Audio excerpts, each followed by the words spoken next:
ఇంకా చేయగలిగింది పెద్దగా ఏమీ ఉండకపోవచ్చు.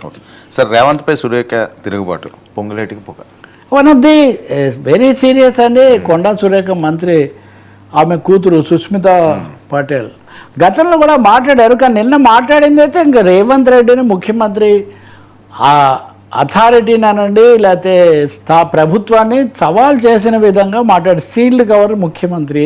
ఇది 70లో ఉన్నటువంటి మాట, ఇందిరాగాంధీ హయాంలో, ఎన్టీఆర్ రాకముందు.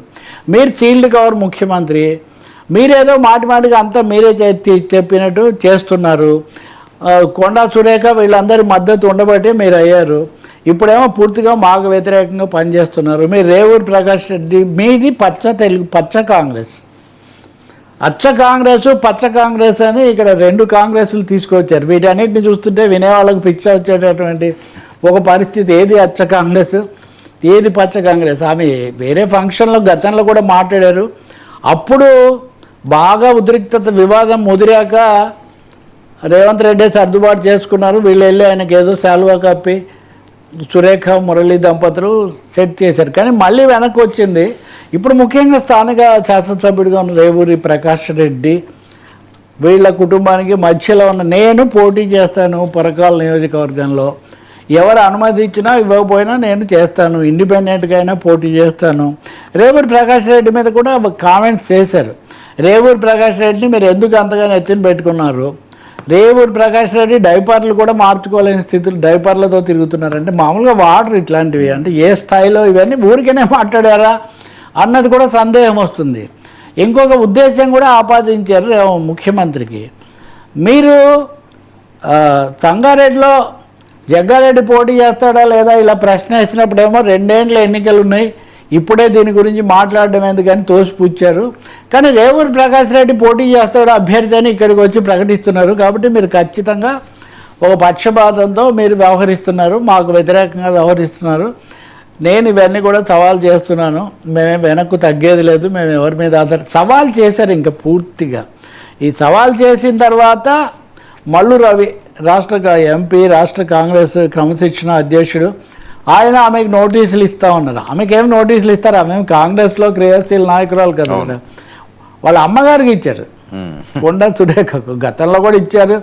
ఇప్పుడు ఆమె ఇదివరకు పొంగులేటి శ్రీనివాసరెడ్డితో కొంత విభేదించారు, ఇతర మంత్రులతో కూడా విభేదించారు. కడియం శ్రీహరి స్థానిక శాసనసభ్యుడు, ఆయనతో విభేదించారు. వీళ్ళందరూ నా ఇలాకాలోకి వస్తున్నారు, నాకు తెలియకుండా నా దేవాదాయ శాఖ దీంట్లో తలదూరుస్తున్నారు, ఈ ఆరోపణలన్నీ ఆమె చేశారు. ఎప్పటికప్పుడు సర్దుబాటు చేసుకుంటూ వస్తున్నారు. కానీ ఇప్పుడు సుస్మిత మాట్లాడినవి చాలా సీరియస్గా, ఇంక దీన్ని కూడా సర్దుబాటు చేసుకుంటే ప్రభుత్వం యొక్క లేదా ముఖ్యమంత్రి యొక్క స్థానాన్ని సవాల్ చేసినట్టే అవుతుంది. మహేష్ గౌడ్ పిసిసి అధ్యక్షుడు, లేదు మేము మంత్రి గారి దగ్గర వివరణ తీసుకుంటాం. ఇంత అన్న తర్వాత వివరణ ఏముంది? ఇంకా మీరు చర్య తీసుకుంటారా లేదా? చర్య తీసుకోవడం లేదు, ఇలాగే కొనసాగిస్తూ ఉన్నారంటే రకరకాలుగా అర్థం చేసుకోవాలి. ఎవరి మీద తీసుకోవాలి సార్? అన్నది కూతురు, ఈవిడ కాదు, ఈవిడ మంత్రి, ఏం చేయాలి చర్య అంటే? అదే ఆ నిర్మాణ పరంగా వాళ్ళు ఏం చేయాలో అది తీసుకోవాలి. లేదా నాకు సంబంధం లేదన్నా ప్రకటించాలి కదా. ఇప్పుడు రవి గారు మాట్లాడారు, నేను నాకు సంబంధం లేదని నువ్వు చెప్పాలి కదా. సో మా కూతురి మాటలతో మాకు సంబంధం లేదు అని కూడా చెప్పొచ్చు. దానికి ఏదో ఆమె పార్టీ సభ్యురాలు కాదు అని. కానీ చెప్పినంత మాత్రాన అది చెల్లుబాటు అవుతుంది అనేది ఒకటి. రెండవది, ఓవరాల్గా కాంగ్రెస్ వాతావరణం, కాంగ్రెస్ ప్రభుత్వం, కాంగ్రెస్ పార్టీ సిచ్యువేషన్ బాగాలేదు కదా. కుట్ర జరిగింది, 22A కుట్ర అని సీనియర్ మంత్రి కోమటిరెడ్డి వెంకటరెడ్డి మాట్లాడింది, అది స్పష్టంగా కనిపిస్తూనే ఉంది.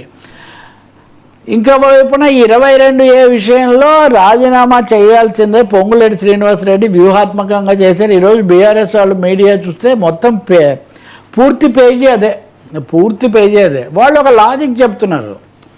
2 నెలల కిందట జరిగింది, 2 నెలల్లో ఈ జాబితా ఇచ్చారని పొంగులేటి చెప్తున్నాడు. 2 నెలల కిందట ఏంటి సార్? 2025 డిసెంబర్లో మీరు హైకోర్టుకి సమర్పించారు.